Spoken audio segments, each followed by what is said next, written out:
The NASCAR Gambling Podcast on the Sports Gambling Podcast Network is brought to you by Shady Rays. Go to shadyrays.com and use code SGPN for 50% off 2 or more pairs of polarized sunglasses. We're also brought to you by the Golf Gambling Podcast's tailor-made Stealth 2 driver giveaway. Head over to sportsgamblingpodcast.com/driver to enter today before the big drawing on April 8th. We're also brought to you by Baseball Money is Fake, our fantasy baseball podcast. Join Blake and Ryan 3 times a week and get all the player breakdowns and statistical data you need to dominate. Driver, start your engine!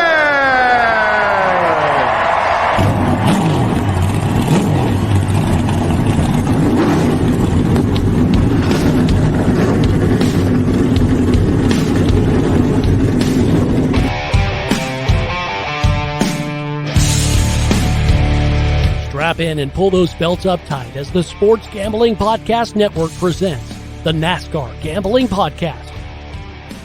I'll wreck my mom to win a championship. I'll wreck your mom to win a championship. With all the news and the best bets for your NASCAR weekend. It refrains me from not beating the out of you right now because you asked me stupid questions. But since I'm on probation, I suppose that's improper to say as well. If you could talk about racing things, we could talk about racing things. Now, here are your hosts, Rod Villagomez and Cody Zeeb.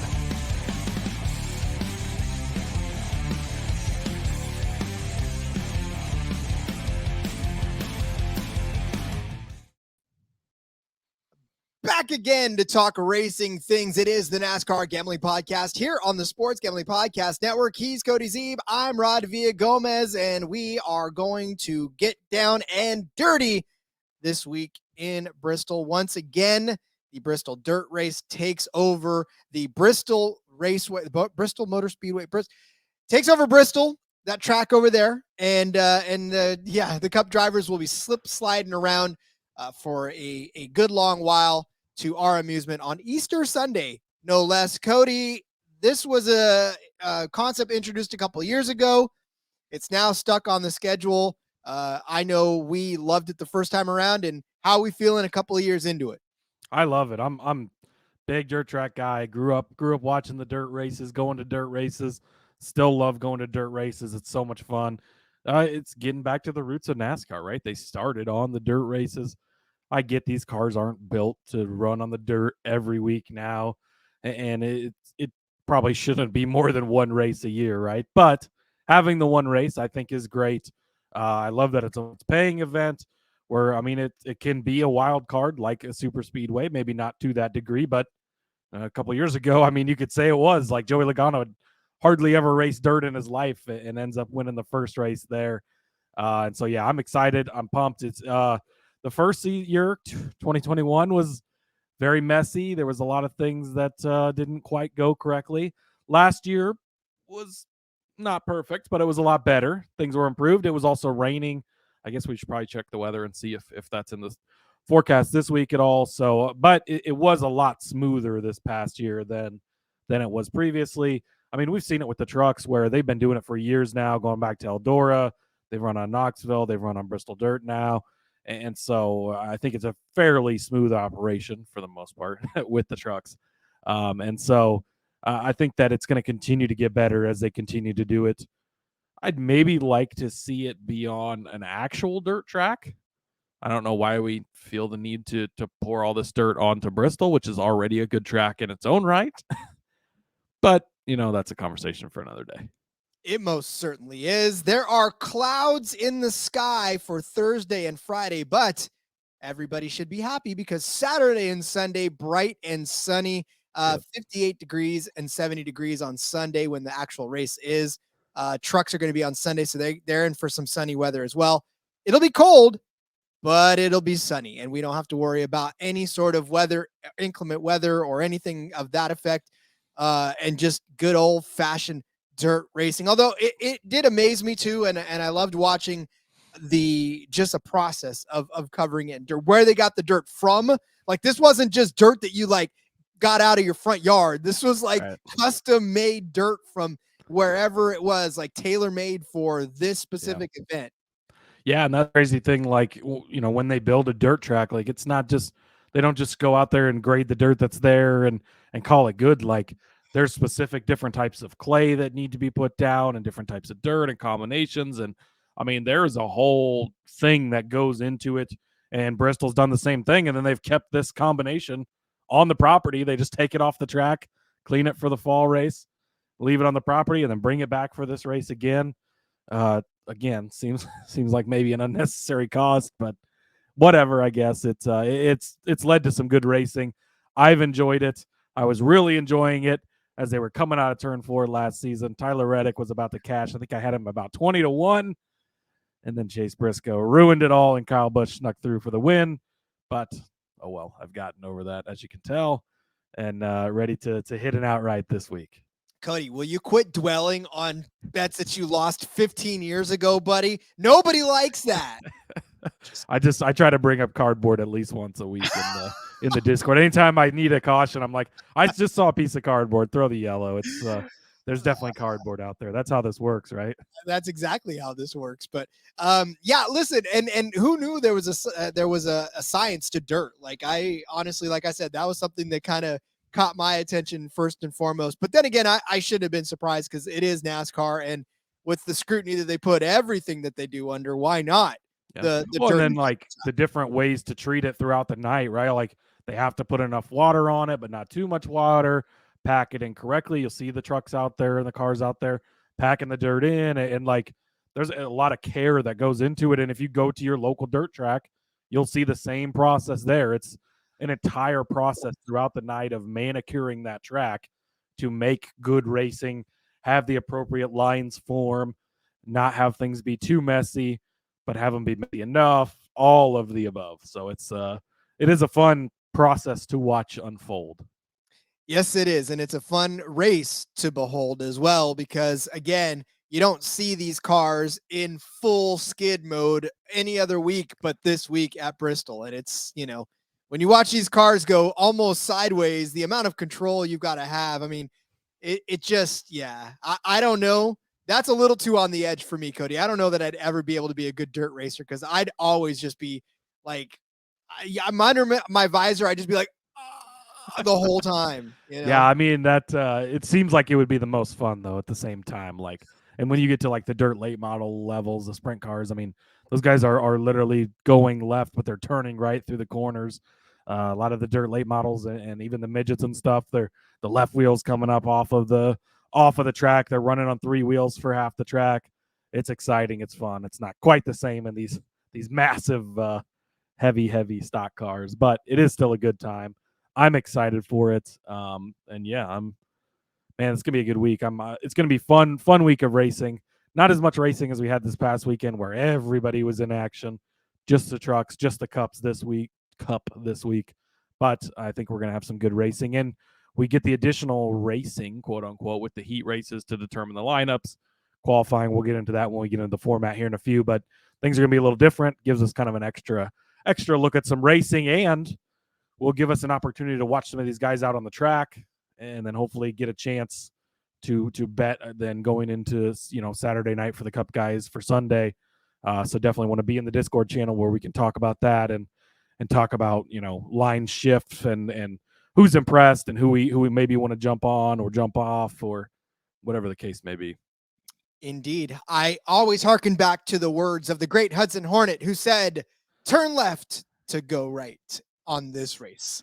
Again, yes, we are classic movie quote. Again, we are in Bristol, Tennessee for the 2023 Food City Dirt Race. It is 250 laps around the historic half-mile Bristol Motor Speedway. I got it right this time. Dirt track configuration. The last race on this track, like Cody had said, was the infamous Kyle Busch backing into the win as Tyler Reddick and Chase Briscoe. Well, Briscoe tried that slidey thing. He went full on Lightning McQueen, and I mean, that's a dirt track move. Like in a dirt track car, that move would work, but in a 3,600-pound stock car or whatever they are, didn't quite work, and unfortunately, cost us all the cash on Tyler Reddick. Unfortunately, it did. In the 2021 version, just like Cody said, Joey Logano, I mean, we should have known it was the first dirt race, and Joey Logano wins things for the first time. God, he is the king of first times.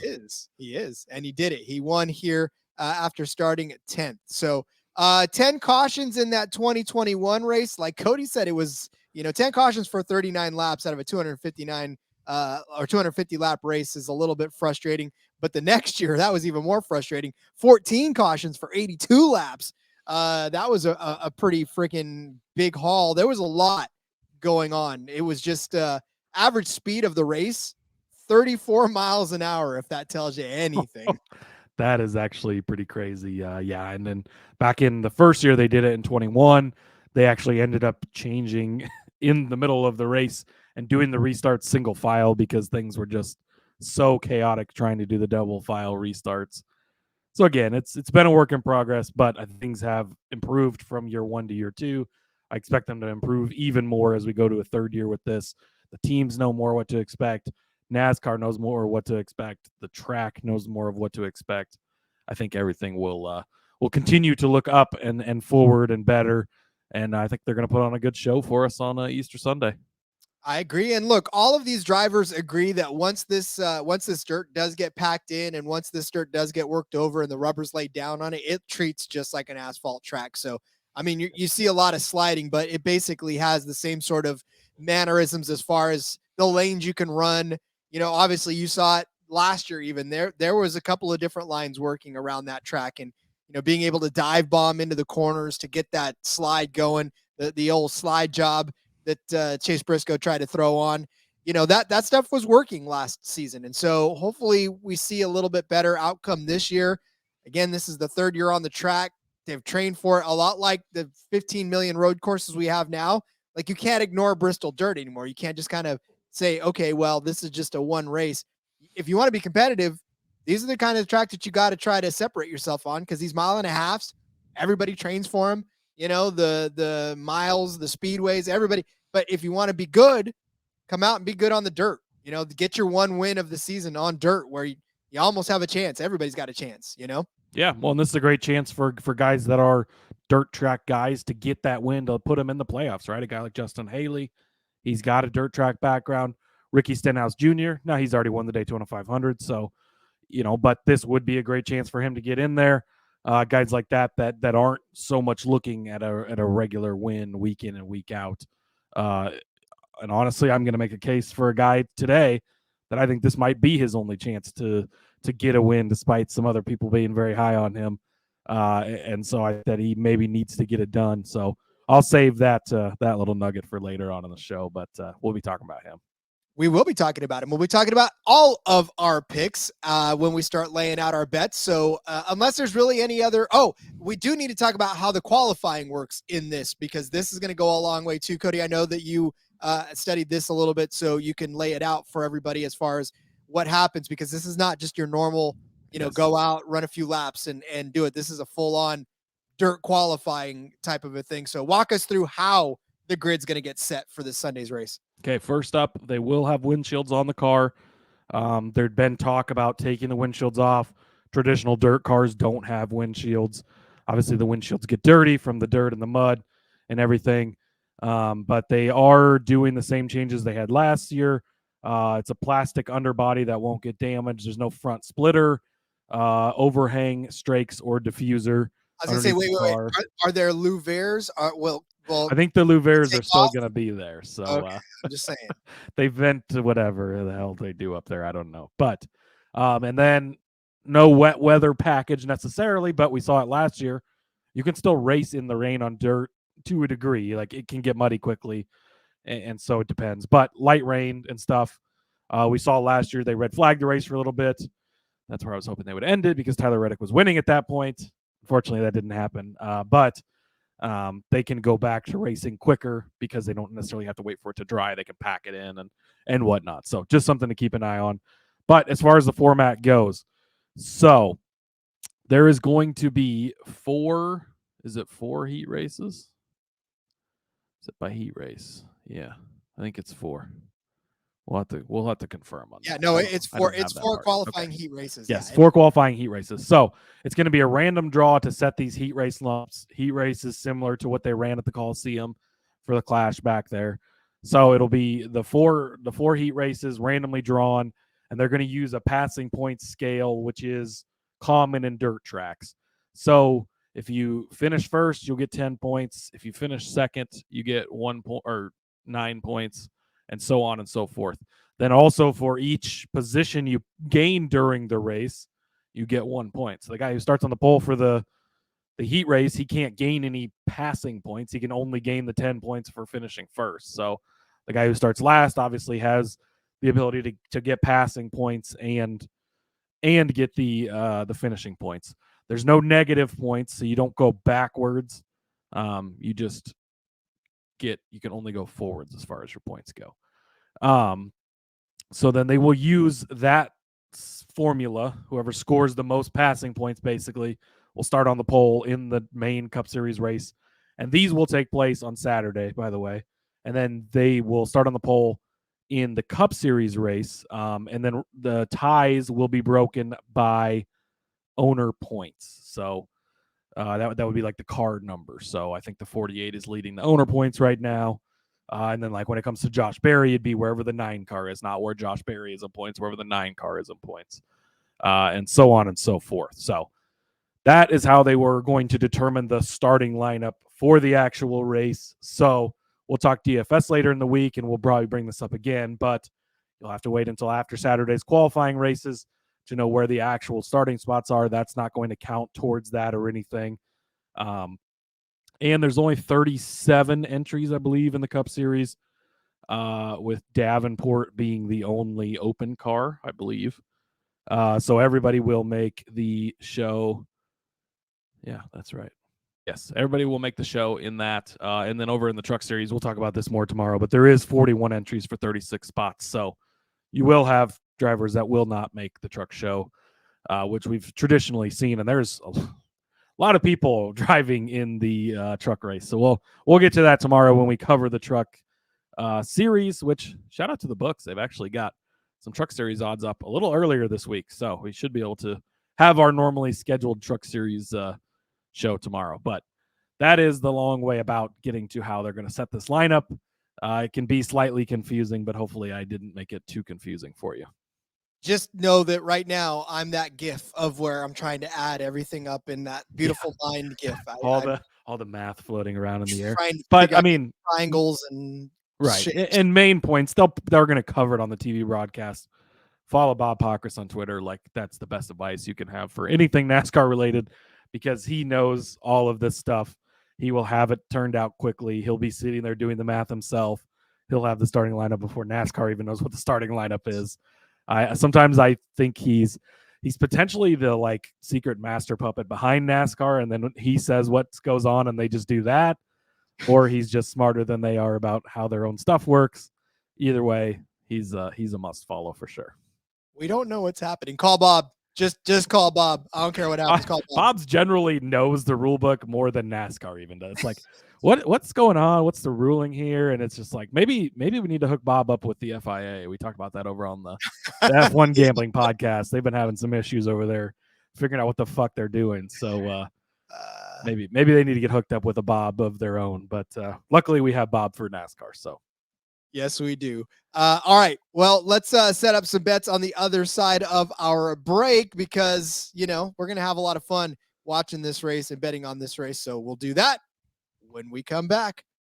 Well, let's tell you about Underdog Fantasy, because we're also brought to you by Underdog Fantasy. Underdog Fantasy is a great place to get down on fantasy and player props all year long. Underdog Fantasy is your favorite NBA, NHL, and MLB daily games.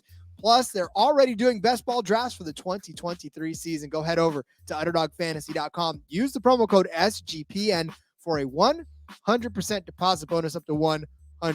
That's UnderdogFantasy.com. Promo code SGPN. All right. I wish Underdog Fantasy would give us like some NASCAR props. Yeah, they've got everything else. It would be great. Yeah, I've been cranking out the fantasy football best ball drafts over there. That's a lot of fun. You definitely need to get in that. They got some Superflex ones even. Love me some Superflex style fantasy football. But yes, we do need to get on them about the NASCAR portion. It would be nice to have another avenue for the DFS and NASCAR props. Well, let's get on that then. Underdog, if you're listening, we want them. Let's get them. We've Hook already got us the up. folks to start putting up truck race odds early. So yeah, let's go.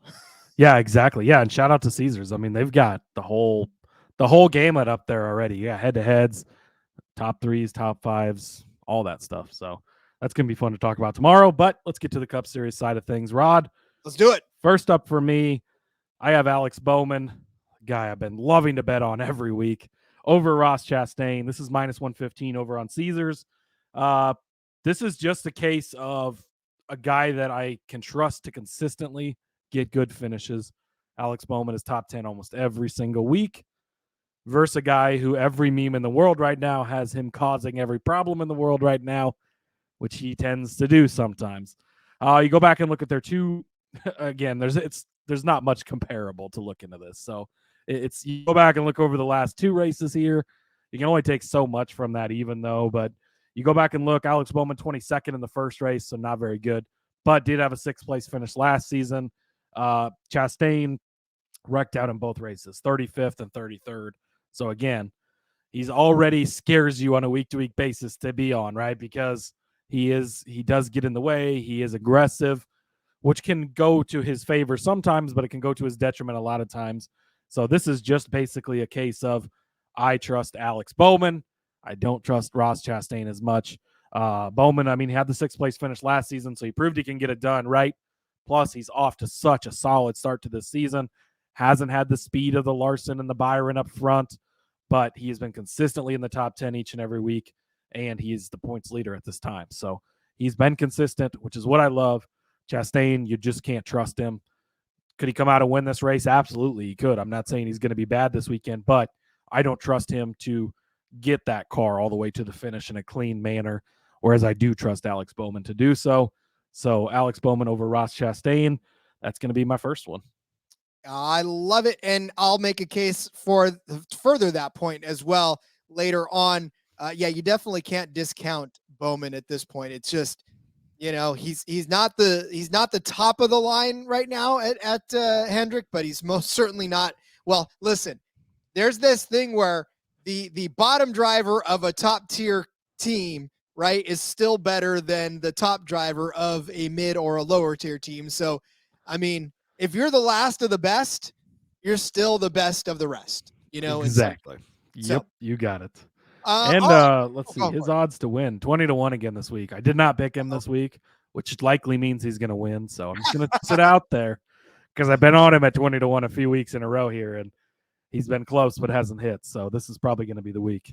I was like, Cody, he's 20-1. That's an auto bet, bro. That one. It is. I mean, see, now I'm considering I might have to throw it in there because it is an auto bet, right?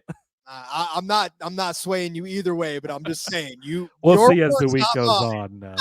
Follow me on Twitter at Husker_Zeeb. I might add that to the card.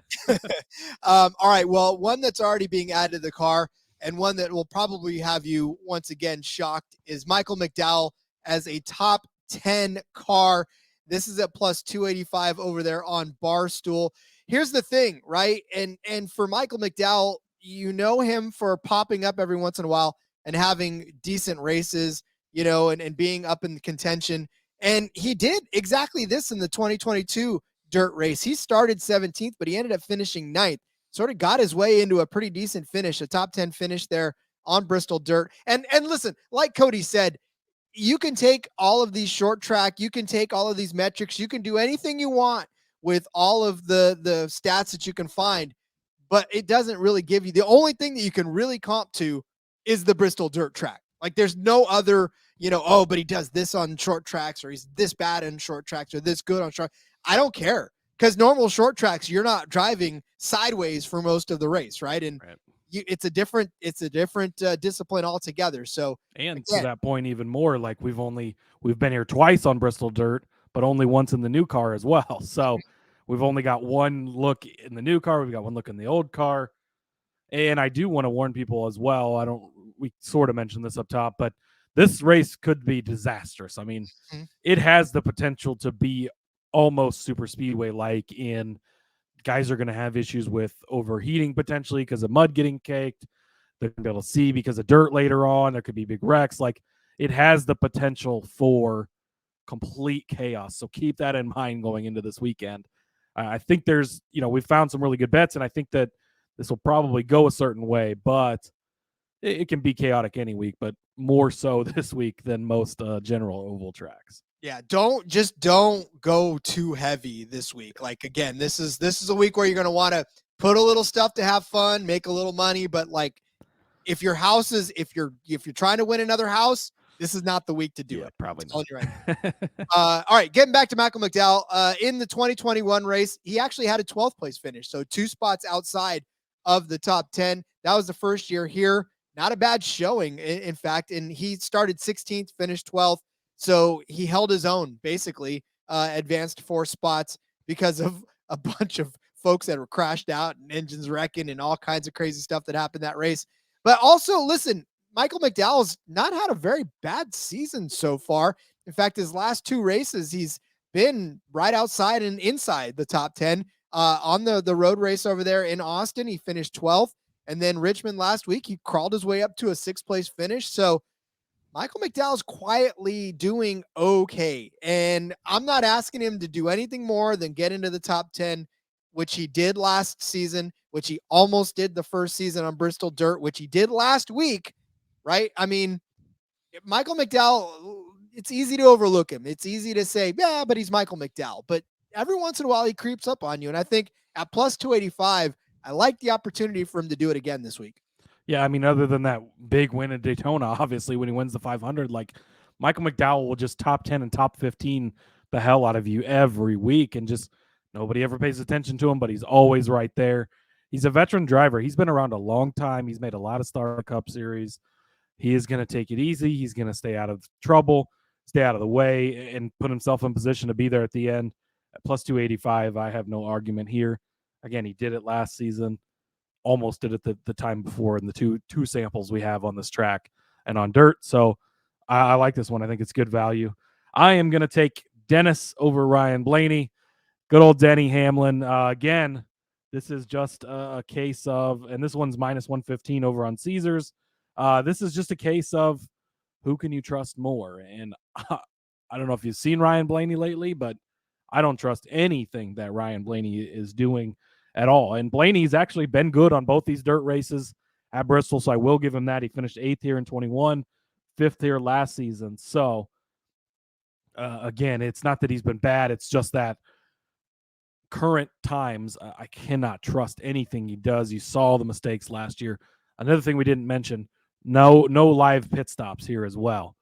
It will be like the Truck Series was last week at Texas, where they will have the stage breaks. They'll come down, give them a chance to scrape the mud off, change the tires, 5-minute red flag or whatever it is. So that is of note, because when you're talking about both these guys, pit road penalties last week were huge problems. So we won't have that this week as much. But Denny Hamlin did finish 3rd here in the first race back in 2021. Kind of surprising. I don't know that Denny's really gotten much dirt experience ever, if any, but had a good solid finish that day. Again, a veteran that can stay out of trouble, avoid things, just be there at the end. Last season, he made it 95 laps into the race, and his car just was getting caked with mud on the front, engine overheated and expired. So we didn't really get a chance to see what he could have done with it. But his 3rd place finish the year before, and just the fact that right now I can trust Denny Hamlin. I cannot trust, well, I guess unless you look at last week. But for the most part, I can trust Denny Hamlin, and I can't trust Ryan Blaney. I can't trust Ryan Blaney's crew and everyone to put him in position where he needs to be. And so for me, Denny Hamlin is the easy side of this at minus 115. Yep. And I'm going to pile on to that, because I also have Denny Hamlin in a head-to-head, but I have him over Ricky Stenhouse Jr. at minus 114 over there on Barstool. And, okay, here's the thing about it. And I know Ricky Stenhouse, right, you just alluded to it earlier, and the fact that he is a dirt track guy and everything. But here's also where my handicap goes. And you brought up Denny Hamlin's finishes in this as well.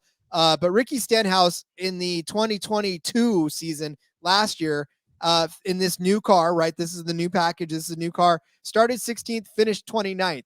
He was 10 laps down, actually. He was the first car that was still on the track running that was out there, right? And everybody else had pretty much crashed out. So Stenhouse was caught up in a bad wreck on lap 163 that collected 4 cars in it. So he obviously had a bad day. But again, it's Ricky Stenhouse, and as much as I love that he won the first race of the season, it hasn't been all that great for him the rest of the way through. A 12th place finish, not bad, but 24th in Vegas, 19th in Phoenix, 17th in Atlanta. He did manage a 7th place finish in Austin, but I mean, come on, man. That race, the end of that race, I could have finished in the top 10 at the end of that race, and ended up finishing 35th at Richmond, which is a short track, right? It's a shorter track. I don't want to say short track, but shorter track. And really, I don't know that and again, it comes down to, like you said, who do I trust? I don't trust Ricky Stenhouse Jr. this week, but I will trust the fact that Denny Hamlin, and I broke down, I don't normally listen to his podcast. I don't know what I it is. do. It's great. I know it's great. It's good. Must listen, in my opinion. It's got its moments. Shout out to him too. He apologized to the gamblers that bet on him. I appreciated that. He said, because I was one of all them. the bettors. Yeah, exactly. And I was like, thank you. Hey, he's talking to me. Thank you, Denny. Yeah, thank you, Denny. But here's the thing. For Denny Hamlin, he knows, right? He knows what he did. He knows what happens. He knows, but he's ready for this race. He said it himself on his show. He's like, I'm ready for this race. I'm not messing around this time. I'm going to come out. I'm going to do what I need to do. And there's no pit penalties to be had.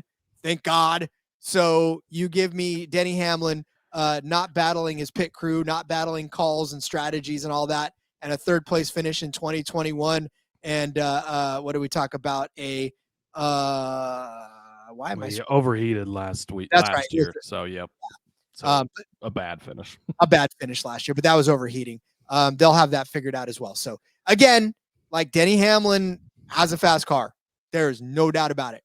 Ricky Stenhouse has a fast car some weeks, doesn't have a fast car other weeks, and I can't trust him on this track. Yeah, I like this one, but not as much, I guess, as the Blaney, which just seems weird because Blaney should be the better of the two, right? Between Blaney and Stenhouse. But I had Stenhouse, when I say penciled in, literally on my paper right here. I had him on here and I crossed him off. But I had him at a top 10 at plus 110 over at Barstool. I was going to take it, and I talked myself out of it. He did finish second here in 2021. He is a dirt track guy, so you got to give him that part of it. But yeah, I don't know. I think I probably would side with you on the Hamlin side of this as well. So we'll roll with that. Here's going to be my little dart toss. Maybe some chaos happens. Maybe this guy pays off for me. I'm starting to find myself gravitating toward Ty Gibbs a little bit. I can't help it. But I'm going to take him. He is top Toyota over on Caesars at 15-1, and a top 10 over on Barstool is plus 250. Very limited dirt track experience from Gibbs. I will say that. Was not in the Cup Series the last 2 seasons. When they came to this track, and he didn't ever race in the Truck Series on this track either, and Xfinity doesn't come here. So he's not raced on Bristol dirt specifically. He does have a few starts in the ARCA Series on dirt, and he used to race karts back in the day at Millbridge. That's about the extent of his dirt track stuff. So this is more of just, what have you done for me lately, right? And that's what I like about Gibbs. And I feel like, again, with this top Toyota bet, there's only 6 Toyotas in the field. So you only have to beat 5 other guys. Bubba Wallace, where his head's at right now with how things have gone, he didn't have good finishes at either of the previous races here. So I don't have much faith in him. Christopher Bell, he's a dirt track guy, should be good. Denny Hamlin, we just talked about it. He could potentially be good. He could maybe not be good either. We'll see. Tyler Reddick is a dirt track guy, should have won this race last year. So you got him up there good. Martin Truex Jr., if you feel like you can trust him, and we'll talk about that later, best of luck to you. But if things go wrong, if Hamlin overheats again, if Tyler Reddick gets caught up in a wreck early, any number of things happen, all he has to do is beat 5 other Toyotas. He's got 3 ninth place finishes in a row at different styles of tracks, right? Was it Atlanta 3 weeks ago, then Coda, then Richmond. I mean, 3 completely different styles of tracks, top 9s. He's starting to get things figured out. 15-1 when you only have to beat 5 other guys, things could go wrong. This is, again, kind of building for a chaos scenario. Maybe if some of the guys you bet on end up getting taken out or whatever to win, you could fall back on this. And the top 10, again, I think it was M. Shepard that's called it out a couple of times on the Discord, but he's been consistently getting those top 10s and cashing, and you're getting him at plus 250. I mean, Michael McDowell, yes, a veteran. Yes, he's done it the last couple of seasons, but he's in way lesser equipment than Ty Gibbs is in the Gibbs stable, is almost the same price. So I like that part of it. And yeah, again, just Ty Gibbs has been sticking out to me as somebody I feel like we need to get on before we don't get good value on him. And so I'm going to try to grab that this weekend with 15-1 for top Toyota and plus 250 for top 10 for Ty Gibbs. The only thing that gives me pause about this, and I'll talk more about Gibbs in a little bit as well. It seems like we're both on the same wavelength here. Again, if you're new to this show and you don't necessarily know, Cody and I don't discuss our bets before we fill out the sheets. So a lot of our research is on our own, obviously, and then we come together and put the picks on the sheets. Sometimes he gets there first, sometimes I get there first, but more often. And like, I don't know how you do it exactly, but I always write, like on my piece of paper over here, I write them down before I go and plug them in. So even if you've written them down in the document before I get there, has no effect on. And we've disagreed on things. I mean, last week we had a whole show of disagreeing on how the race would go. So we generally tend to lean certain ways together. I think we've kind of, merged together through our however many episodes we're into this, 150 now or whatever it is. But we have our own takes as well. Yes, sir. And that's the thing. Like, I'll tell you about what I feel about Gibbs in a little bit, but it's going to take me a little bit more convincing, I think, if I wanted to. But again, for this price, definitely worth a dart throw, and chaos can reign. We already know this. We've seen it happen over and over again. But all right, well, I'm going to go back to Ryan Blaney. I know you talked about Denny Hamlin over Ryan Blaney, and I like this. But I also like Ryan Blaney over Ross Chastain at minus 110. There's one simple mindset that I got in when I saw this initial head-to-head, and I thought to myself, here's how I pounce on this Chastain thing, right? Because Ross Chastain is in the headlines right now, and not for the right reasons, right? Obviously, people are memeing him to have put everything under the sun that has ever happened bad into his hands, right? I mean, it's funny, but I don't know if you saw the one I shared in the Discord, Rod. That was which one? It was the video that was posted over on Reddit, and it was just like there's just a video of like Chastain just popping up in every like bad moment in history. Like I've seen him like at the JFK assassination.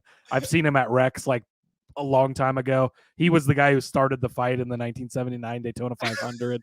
Like it's great. There's so many different memes out there of Ross Chastain just causing every problem in the history of the world. It's amazing. Okay, but see, this is what I'm talking about. And this is where that kind of stuff, we always tend in the internet world to say, let it roll off you, right? But it's just not going to roll off of you. And there are many, many factors that are about to bite Ross Chastain in the ass this weekend, where you're on dirt, you're already slip sliding around, you're already out of control. Ross Chastain is the most aggressive driver out there on the track. There are no friends to be found in the garage out there right now. And so there's just way too many landmines for a guy like that on the track, not to mention in his own head this weekend, because you don't think for 1 second that that's going to weigh on his mind when he straps in this weekend into that car. Everything that Christopher Bell calling him the wrecking ball, and, not just everything that weighs on him, not to mention the fact that he hasn't had the best luck on this track either in his career. Yeah, he's not finished either race in the dirt. No, he crashed out of 2021 and had engine problems in 2022. There is nothing in Ross Chastain's favor heading out to this race, unless he's pissed off and wants to shake the demons. I mean, he has 2 good finishes, right? A 4th place in Austin and a 3rd place in Richmond. A pissed off Ross to me though seems like a dangerous to himself Ross. Yeah. Well, Not dangerous it's to not like himself it. Well, dangerous and to other everybody people too, else. I guess. Yeah. Yeah, but it's not the same as like a pissed off Kyle Busch where he's gonna channel that in his favor. It seems, I don't know, and I don't want to bash on Chastain too much, but it's to the point where you can't trust him. I mean, you've got guys blaming him for accidents that he didn't even do anything to be blamed on. I mean, that's just it's to where, everybody's just pointing the finger at him. He's got no friends out there. This is already going to be that type of race where you have to be on it constantly. People aren't going to want to fuck around with him. And it just, you can't trust him. I don't know if you can trust Ryan Blaney either. I'm kind of indifferent on this. And man, if you listened to the show last season, we literally had an entire segment almost of how was Cody betting on Ryan Blaney this week, because I couldn't help myself betting the guy every week. I am just completely out on Ryan Blaney until he does something. It's like that little meme with, you're poking the stick and it's like, come on, do something, dude. Like, Jesus, man. But yeah, I don't know. I'm probably staying away from this one just because I don't trust either of these guys. But yeah, it's, again, pick your poison, I guess. Yeah. Well, look, to Blaney's credit, he does have an 8th place and a 5th place finish on the Bristol dirt track. He does, for all that he's done wrong, has still 3 top 10 finishes in the 7 races this season. So it hasn't been completely bad. The last 2 weeks have stunk to high hell. Absolutely. California stunk, but a 13th place finish in Vegas, 8th at Daytona, 2nd at Phoenix, 7th at Atlanta. It's not like he's been completely bad, but I just feel like I don't know that Chastain's going to make it too far in this race. There's a lot of bumpers. There's a lot of bumpers out there that have his name on it. And Blaney, I feel like he can run at least one more lap than Chastain does, and at the very least finish above him. Yeah, and we talked a bit about it last season, and it never really came to fruition, but this is a type of track where if you wanted to get a shot in on Ross Chastain, you'd be more able to get away with it without it being so obvious at a track like this, because car got away from me. Yep, you're going to be slipping around. You're going to be sliding around. We're on dirt. It's unpredictable. Oops, I sent it in a little too hard, and around goes Chastain. I'm not saying it's going to happen, but I'm saying that it could, and it's enough to scare me away from wanting to have any action on him. Yes, sir. A guy that, again, I've not been big on yet this season, but last week I tried, and he was close to cashing big for me, so I'll try it again. Chase Briscoe, top 5 at plus 165 over on Barstool. Chase Briscoe is a big dirt guy. He grew up racing dirt, loves to race dirt, and he's been good at this track. Finished 20th here the first season. Last season, yes, he finished 22nd, Rod, but as we talked about, he was second place, on the final lap before he decided to take that dive bomb at Reddick. Spun them both out. Reddick was able to recover and actually hold on to second, but Briscoe fell all the way back to 22nd by the time he recovered. He did 59 laps, though, and I would say he arguably had the best car last year at this track. If you remember, he was running Reddick down. He just ran out of time. If he'd have had 5-10 more laps, he would have passed Reddick and ended up winning this race. So I think he's going to be fast again. When I was talking about a guy earlier that I think maybe needs to get a win this week because he might not be able to do it anywhere else, this is the guy I'm talking about. It's Chase Briscoe. I don't see a bunch of other wins before the playoffs coming up for him. We've passed Phoenix where he won at last season. We passed the Phoenix style in Richmond, and there's not a bunch more that lines up looking good with as much as Stewart Haas has struggled other than the Harvick side of things. And this is a chance for Briscoe to capitalize. It's been proven that the dirt guys don't necessarily just, we thought coming out that first season, right? Like Kyle Larson was just going to lead every lap. Ricky Stenhouse Jr., Tyler Reddick, Chase Briscoe, like those were going to be the 4 best cars out there. And then like Larson was wrecked 2 laps into the race and everything was chaotic and it didn't happen that way. And Joey Logano of all people wins. But I do think that some of these dirt guys are going to raise a little bit more this season. And Briscoe for a top 5 at plus 165 is one that I really like. Yeah, I will be okay with that one because, again, a top 5 for Chase Briscoe, I can see. You're right. He was definitely fast here, but I don't know, man. A lot like you not being sold on a lot of the guys that I talk about to this week. I don't know. It's not sexy. Chase Briscoe is not sexy. No matter what Chase Briscoe does for me this week, like even if he is Oh, Jesus Christ. He's plus 175 for top Ford in this race. That is disgusting. Yeah, that's not Oof, how I would not touch. I was just looking that up because I was going to be like, maybe I could add this, but no, he's the favorite. Kevin Harvick, 10-1 top Ford. I'm adding that right now, Rob. I don't care. That's ridiculous. Last week he was a favorite to win the race. What are we doing here? Hey, listen, Anyways, so official play over on Caesars. Kevin Harvick, top Ford at 10-1. That's going to be my hedge off of Briscoe here, but and you could cash both, I guess. But yeah, this is likely going to be the last time anytime soon that you're going to hear me bet on Briscoe. It's just these types of tracks with the dirt portion of it. It's going to be one of the last times I trust him. He could go out and win this race and cash all these bets for me. That'll be great, but I'm not going to be on him next week. I can tell you that already. You're like, thanks for the ride, buddy. I will definitely take the exit off of this freeway and we'll go somewhere else. But exactly.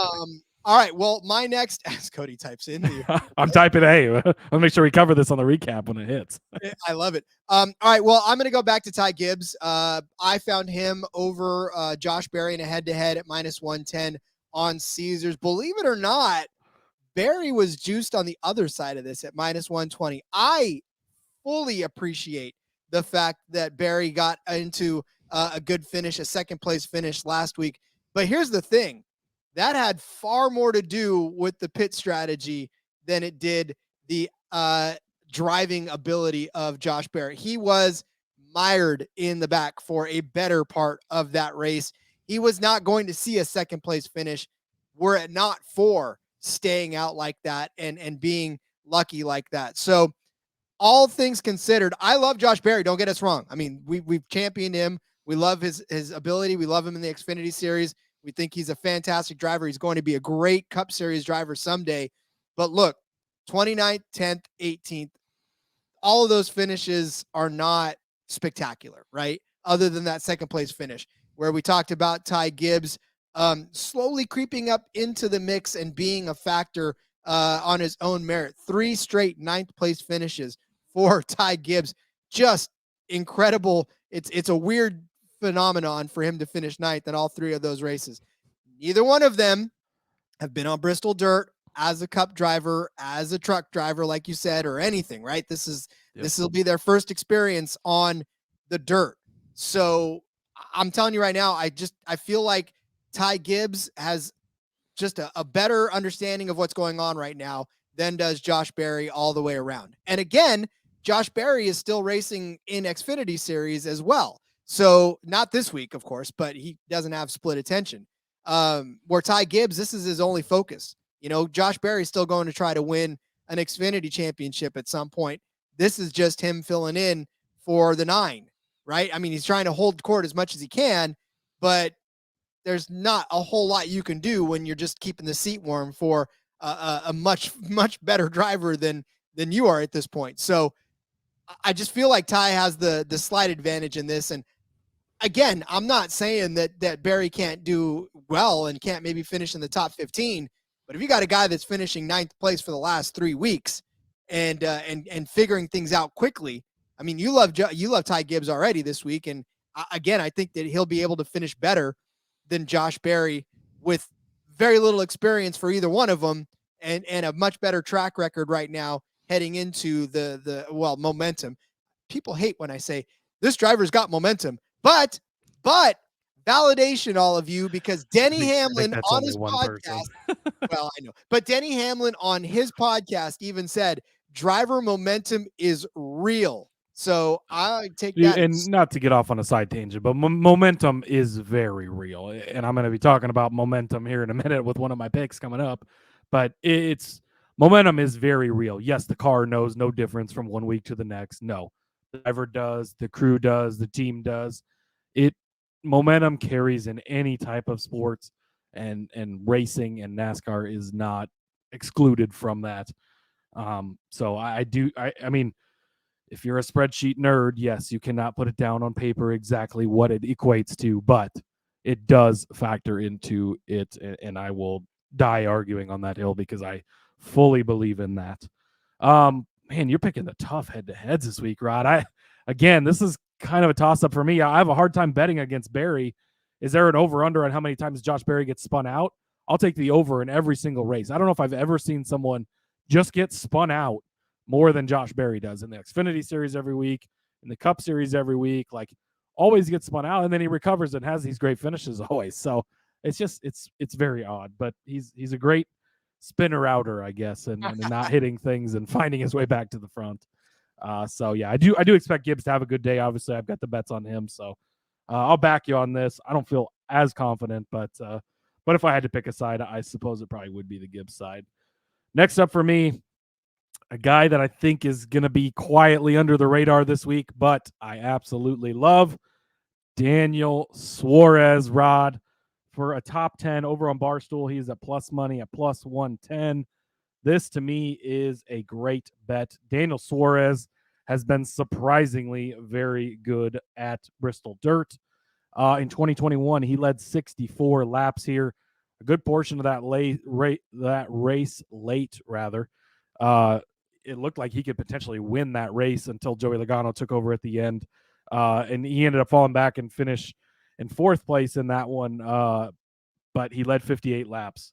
And then last season is where he finished 12th place, but led 64 laps throughout the race. So again, he's been able to find his front, a fourth place and a 12th place. That's one in the top 10 and one very close to the top 10 plus money. I think that Suarez quietly could be a guy that could get it done this weekend. I mean, it's been impressive how well he did both seasons on this track. You saw that 99 car up front get some time in the lead. I think we're going to see that again this week. And I like me some Daniel Suarez. Well, you'll never get me to argue about Daniel Suarez, just as a driver in general. Love the guy. Speaking of guys that might not be able to win somewhere else and could need to get it done this week. Yeah, no, absolutely. And here's the thing too.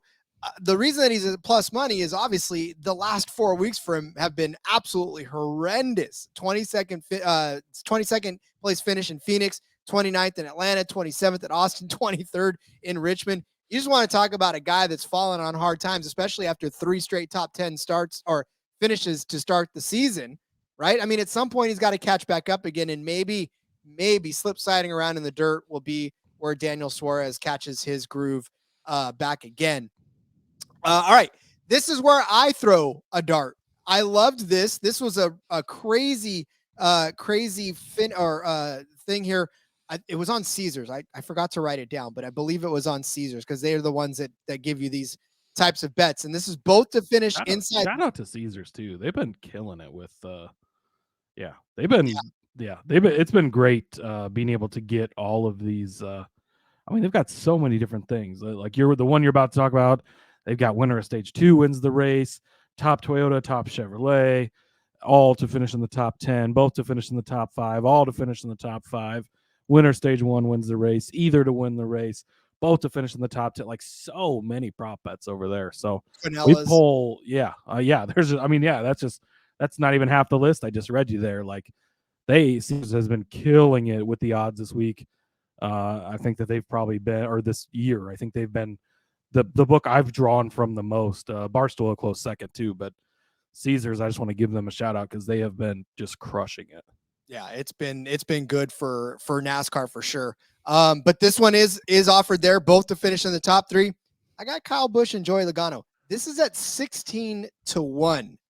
Now, we talked about Kyle Busch slip sliding his way into a win last season, right? This is the last 2 cars to win at this track. Joey Logano is probably the harder sell of the two because of the fact that, he did win this race, but he did finish 3rd last season on this track. So it wasn't all bad for Joey Logano on this track. And if there's somebody that can continue to be right there in it, I think it's Joey Logano. Now, of course, Kyle Busch was in Gibbs equipment last year. He's in that 8 car this year, but like Cody alluded to, Tyler Reddick should have won that race, and he was in that 8 car, so we know that 8 car can find its way around the dirt. But Joey Logano obviously already has a win, so he's not concerned about winning so much on this track, which means he may play some strategy games, he may take some chances, he may do some things to get him in and around the front to stay there. The only thing that maybe kind of gives you any sort of pause whatsoever was his 36th place finish in Las Vegas, where he had the DVP, and then the 28th place finish on the road course. But outside of that, he finished second at Daytona, 10th at Fontana, and 7th at Richmond. So sniffing around the front and, of course, winning in Atlanta. But it's Joey Logano. Like, he did win on this track last year, or 2 years ago, rather. And like I said, he finished third last season's race. So the momentum is not there for Joey Logano. It's not been like a killer of a season, but I believe he has the skills to get this done and to finish inside the top 3. And then for Kyle Busch, something's got to turn. Kyle Busch has suffered through so much already this season in that 8 car. It's the highest of highs for him and the absolute lowest of lows for Kyle Busch. And I'm not even riding the pissed off narrative right now, because I don't think he's really necessarily all that pissed off. He wasn't happy last week in Richmond, obviously, starting second, finishing 14th, but he did finish second on the road course, 10th in Atlanta, 8th in Phoenix, won California, and then 19th at Daytona, 14th at Las Vegas. It's been a bumpy ride for him, but if there's a track that these two drivers can get back into the swing of things, it's Bristol Dirt. I like this odds 16-1 for both to finish in the top 3. They don't even have to win. They just got to both finish second and third, and we're good. Yeah, and I think these guys are going to fly under the radar a little bit. I mean, towards the top of the odds, you got Kyle Larson, Tyler Reddick, Christopher Bell, Chase Briscoe. Then it's Kyle Busch, a 10-1. I very much looked at possibly picking him as a winner this week. Didn't quite go there, but he proved last year he could put himself in position to be there. Got the win. Joey Logano, 12-1. He's done very well here both seasons, winning the first year, third place last year. So he's proven he can get it done. So I like combining these two, obviously, like having a parlay kind of. But if you look at their individual top 3 odds, you're only getting Kyle Busch's 3-1 and Joey's only plus 340. So putting them together, you get the plus 1600. You could take them individually as well in case one gets there, one didn't. But yeah, this is a fun one, and I like it. Me too. Like I said, hats off to Caesars for giving us plenty of options for it. So, yes. All right. Well, we're talking about drivers on the track. We will come back and give you who we think is going to win this race, this Food City Dirt race in Bristol, Tennessee. We'll do it after the break. Let's talk about a different kind of driver.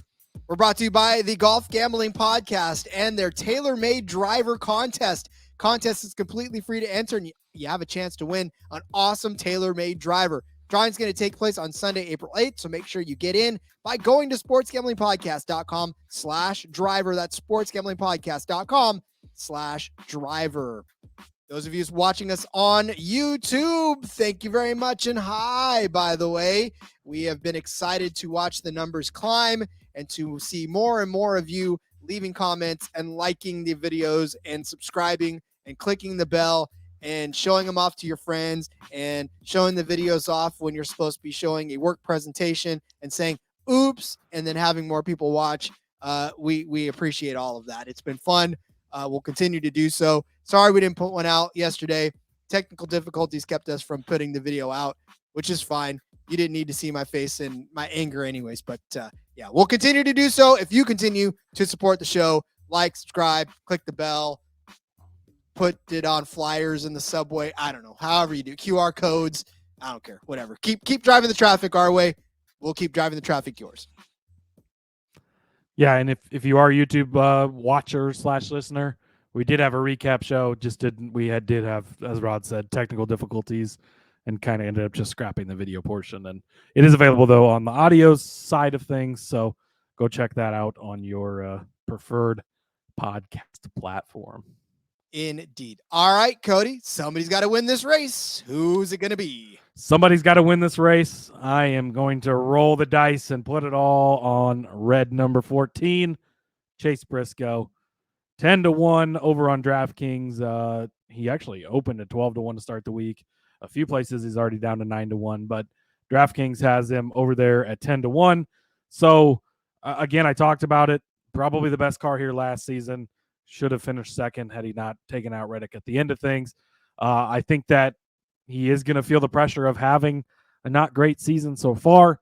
needs to light a fire under him. I'm sure they've had this race circled. This is his chance to get into victory lane and punch that playoff ticket and help another Stewart-Haas car besides Kevin Harvick make it there. So I am going to jump on the Briscoe train one probably final time for the season before I once again discard him and never think about him again. But I do think that he will be good this week at 10-1. William Byron, 13-1. There's not a bunch of sexy statistics as far as how he's done on this race before, but to the theorem of momentum, Rod, who has been better in the Cup Series this season than William Byron? Nobody. Who has more wins than William Byron? Nobody. Has William Byron ever struck you as a road course racer before, Rod? Like one of the elite road course racers? No, he hasn't. Rod's shaking his head if you're listening on the audio version. But guess where he ran all the time we were at COTA? Up front. He is a fast car, a good driver. This is his breakout season. He has been up front. Now you're dropping him from a weekly favorite all the way to 13-1. I cannot pass up on the chance to get him. He could easily pop up and win this race, and everybody's going to be like, whoa, where'd that come from? And it's going to be like, hey, buddy, look at the momentum he's been building up these last few weeks, right? And so let's see. I was trying to find, I forgot to write this down, but his finishes from the last two seasons, I remember they weren't great. He finished 18th here last season, and in 2021, he finished... He actually finished in 6th, so not a bad finish there in the 2021 race. But this is just, he's been the fastest car all season. He's been one of the better drivers. It's been him and Larson, 1A, 1B. Larson obviously is a favorite to win this one. So Byron just kind of, I know it's been that gut feeling kind of all week. So, it's only Tuesday, but so far, and it feels like it's later in the week than that. But Byron, just one of those guys that keeps swapping to mind, and then you get him at a price like this. At 13-1 over on Caesars, and I just can't pass it up. So William Byron, I'm going to take at 13-1. And Daniel Suarez, 25-1. He's as low as 18-1 some places. So again, shop around like we always preach. This one's actually over on WinBet, kind of surprisingly, but Daniel Suarez, 25-1 to win this race. Again, I talked about it before. He's led a ton of laps in the last two races here. Where I wrote it down somewhere. I'm getting lost in my notes, Rod. He led 64 laps last year, 58 the year before, finished 4th in 21, and 12th last season. So he's shown the ability to run up front here. I think he could potentially get it back out front. And as far as the long shot goes, again, some of these regular dirt guys get caught up in things and things fall his way. I think that he's proven that he can get out front and stay out front for a little bit when he does it. So Daniel Suarez at 25-1 will be my long shot. Okay, here we go. Ready? No one drives like Byron. No one wins like Byron in a dirt place. Nobody slides like Byron. Sorry. I had no idea that was coming, and I absolutely loved it. I think we're going to have to make a YouTube short out of that. I messed it up because I was supposed to say in a dirt race, nobody slides like Byron. Yeah, that was how it's supposed to go. It was beautiful how it was. Thank you. I don't know what. So my daughter showed me some crazy TikTok earlier that had Gaston in it, and that song stuck in my head. So there you go. I'm glad that she showed you that, and we were able to use it in the show. I was about to say, I apologize to everybody who just stopped listening right now. I guarantee you that won't happen again. All right, so I will stamp approval on all of your picks only because the price is right for every single one of those. I'm going to go chalky a little bit because somebody shook Larson's cage this last week. Somebody beat Larson's cage with a stick and woke him up, and he won this race. Now, we saw last season that he did win, and then it just sort of disappeared back into the shadows again. But I don't know that we are going to see that again this year. I think now that Larson's awake, now that Larson is going to a dirt track in which look, you don't have to listen to me to tell you that Kyle Larson is a good dirt track racer, because you're going to see that everywhere. Nothing about what I'm going to say is breaking news, right? It's not, you're not going to go, oh my God, Rod had the hottest take in the world. No, it's Kyle Larson. He's plus 550. he's the favorite on this track, and there's really good reason for that. Obviously he can win in anything he drives. He drives everything and wins. So, I mean, Kyle Larson at plus 550, especially after a win on this last week on a short track, I'm just saying that when a winner starts winning, you got to be careful. And I know that it's not, I know it's the favorite. So again, this isn't like hot take, right? It's fine. I get it. But sometimes you got to bet the favorites because they're a favorite for a reason. So I think my pick to win is Larson. Here's where it gets spicy. Okay. We'll pick Martin Truex Jr.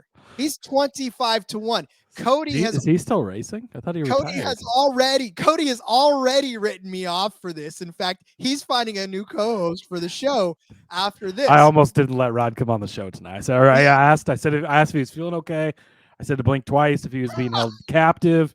I had his daughter come in and take his temperature. Oh boy. All good. Hey, listen, I'm telling you right now, I saw something, and my handicap begins and ends with last week. I saw something in Martin Truex Jr. that I hadn't seen in a very long time, right? The guy was in front of a race. Now, granted, he didn't stay up there because of I was going to say, I think we've seen that plenty of times, right? We've up seen front and then he goes to the back. We've seen that story, and that's fine. But here's the thing, right? You don't make those same mistakes every single time, right? In fact, in NASCAR, you can't make those mistakes every single time. Now, granted, there are drivers that get caught up in stuff, and it seems like it happens every single week. But you got to think, and again, maybe this is just me listening to Denny Hamlin's. I'll never listen to it again, by the way, because I just it gets seated in that brain of mine, and I start to take things away. But in that meeting, when they all get together and start talking about it, going over strategies and doing all kinds of crazy stuff. This is what they talk about. Where did we go wrong? What can we do? And if we think Denny Hamlin's going to be good this week, if we think Ty Gibbs is going to be good this week, then it stands to reason that Martin Truex Jr. can be good on this track as well. It's 25-1 for a reason, people. This is not a slam dunk. This is not me saying Kyle Larson, right? Everybody knows Kyle Larson has a chance to win. Martin Truex Jr. is a long shot. Exactly for the reason that Cody's making that face right now. It's hard to bet on Martin Truex Jr., especially on this track. He's finished 19th and 21st on this dirt track. So the numbers will not back me up. I will definitely be making the case against him with my stats. But what I'm saying is, for Martin Truex Jr. last week, that was a ride that I think in fact, again, after Denny Hamlin's podcast, when he asked him how he was feeling, Truex said, I feel pretty good. Haven't felt like this in a while. I'm just saying there's a possibility. So you're saying there's a chance, right? Martin Truex Jr., I don't know that anybody thought he was going to be running up front last week, right? Nobody really gave him a whole lot of opportunity to run up front last week. So he did. Maybe he remembers what that feels like. Maybe he slept a little better and now he can find it again.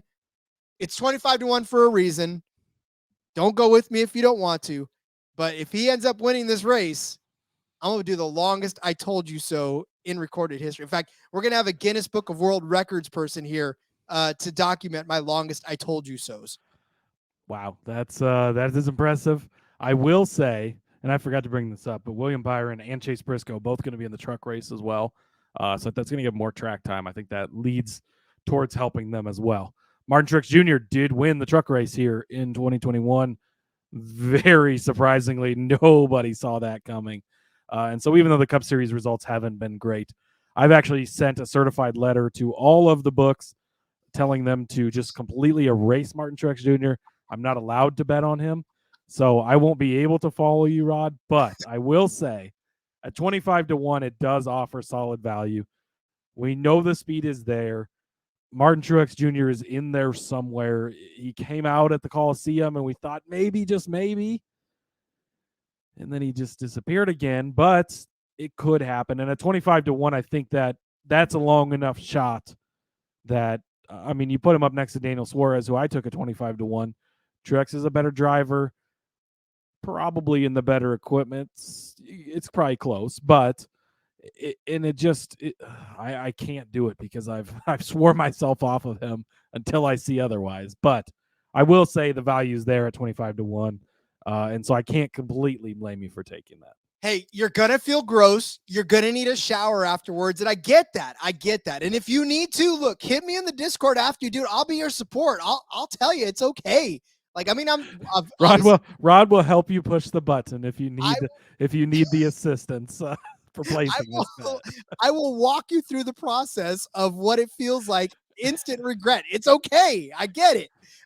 But again, it'll give you a little something else to feel very good about at the end of the day, or like you're just done and you're ready for Cody to get a new co-host right after this. Well, I don't think we need to go that far, but hey, we'll see. You never know. If you end up being right, it's going to be one hell of a fun time at the recap show. I don't know, but I don't know. I looked at all the long shots. Yeah, and there is value at 25-1, and he did it in the truck race. So if he can win, he's proven he can win on this track already. So you can't count him out, and so I can't do it, but I don't blame you for doing it.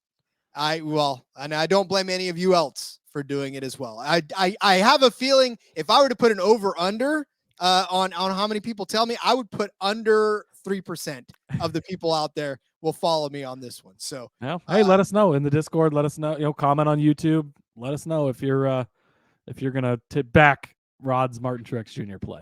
Yeah. And feel free to tell me, like, that's an idiotic play. How in the world could you do this? Because it's not like I'm going to argue with you. Rod gets that. It's just I get it. You can't argue with the fact that there is value in it. So. Exactly. All right. So get out your pen and paper. We're going to go over the bets for the weekend. And how many bettors, how many like handicappers out there will flat out tell you, I know it's stupid, but just, follow me on this one for a second. There's a thread of logic that gets me through this one. Well, and that shows you how we aren't adverse to pointing out the value when we see it. Like we do not want to bet on Martin Truex Jr. Like it's nothing against the guy. He seems like a wonderful dude. Like, again, love to have a beer with him, love to talk to him, all that stuff. He's burned us so many times and we've seen it so many times. Last week included, where he had the best car, one of the best cars, and the result just isn't there. I think it's 50 races now that his winless streak is on. Obviously one at the Coliseum, but that doesn't count as not a points paying race. But it's tough to count. And Ryan Blaney's in the same boat. Like, I love the dude. Like, I so badly just want him to win so I could start betting on him again. But that's how it goes, and that's the side of betting. But the fact that we still bring it up, same thing with Ty Gibbs, right? We've said early in the season, like, my biggest future bet, that's where I was trying to go there. My biggest future bet before the season was Ty Gibbs under 1.5 wins. Like, I have a huge ticket on that because I fully believed in that, and I still do. But when you start to see it, you start to get those angles, there starts to be value. You have to adjust. That's what we're here to do. So even though sometimes it feels dirty, it feels gross, we are going to a dirt track. We're going to get dirty anyways. So I know you were going to go there, Rod. Sorry for stealing that from you, but it's got to do it sometimes. Hey, no, I'm proud. I'm a proud podcast host. You've been teaching me well. I love it. I learned from the best. Get out your pen and paper. Let's start writing these down for you. Cody started us off with Bowman over Chastain at -115. Find that over on Caesars. I gave you McDowell as a top 10 car. I feel like my card's going to leave people feeling a lot more icky than yours. So I just get ready for mine. I'm just saying. I embraced the dirtiness of this track. So McDowell is a top 10 at +285 over on Barstool. And then Cody gave you a Denny Hamlin over Ryan Blaney -115 on Caesars. I gave you Denny Hamlin over Ricky Stenhouse Jr. at -114 over on Barstool. Cody gave you Ty Gibbs as the top Toyota at 15-1. Caesars are giving you that. And then a top 10 at +250 on Barstool. I gave you Ryan Blaney over Ross Chastain at -110.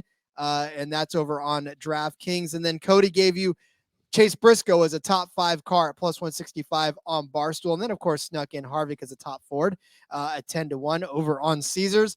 I gave you Ty Gibbs over Josh Berry in the battle of the rookies / kind of rookie at -110 over on Caesars. Cody gave you Daniel Suarez as a top 10 car at plus 110 on Barstool. I got kind of creative and gave you both Busch and Logano to finish inside the top 3 at 16-1. And then, of course, Cody listed off Chase Briscoe at 10-1 on DraftKings, Byron at 13-1 on Caesars, and Suarez at 25-1 over on WinBet to win this race. I went chalky, gave you Kyle Larson at plus 550, used all of my handicapping skills to give you that one. And then Martin Truex Jr. at 25-1 plus the free shower afterwards over on DraftKings. That'll round out our bets. Cody, how you feeling about this dirt race, bud? I'm feeling good. It's going to be a fun week. I think the racing is going to be exciting. I think that maybe even more so than the betting side of things, like sit down, it's Easter weekend, enjoy it with the family. Another reason to bet on Ty Gibbs this week. This is his holiday, right? Yeah. Self-proclaimed Jesus. So that's what it is. It's there you go. But no, enjoy the family, right? Get to sit down, a nice primetime Sunday night race. That's going to be a fun time. And get a little bit of action Saturday night too. They're going to be doing the heat races Saturday night, along with the trucks. We'll see the truck heat races. I think then it's the Cup heat races, then the truck race. Plenty of Cup guys in the Truck Series race as well. We'll break that down tomorrow, so make sure you come back for that as well. I already got one guy I'm going to be claiming as soon as we get off here, Rod. So sorry, but you don't get a bet on him. All right, fine. I'll make the dock up as we head to bed, and then you can just throw them in there. That way you have the same. So come back tomorrow for that. Yeah, come back tomorrow for that truck for sure. And then, of course, we'll have DFS to close out the week and a surprise. We'll fill you in on what we're doing for the final episode since we don't have an Xfinity race. We'll get something in there for you as well and have a little fun, talk some betting as well. We're going to enjoy the 900 count Egyptian thread clay that they've got going on the Bristol dirt track on Sunday. But before that happens, Cody, we're going to finish out the week. But before we do, we're going to finish out this episode. So why don't you let everybody know where they can find you on social media? Yep. Follow me on Twitter at Husker_Zeeb. You can find all my stuff there. Make sure you check us out on the F1 Gambling Podcast. Get in the Discord. Again, going to be even more important this week where we'll have the heat races to look at. We'll know the starting lineup Saturday. Going into Sunday, we can adjust some bets, make other bets, point out whatever else we like. So, follow along all week. Yes, man. Follow me on Twitter at RJ Villagomez. Link in the bio to everything I got going on, whether it's here, whether it is in between media, the back road, kick it off on Thursday.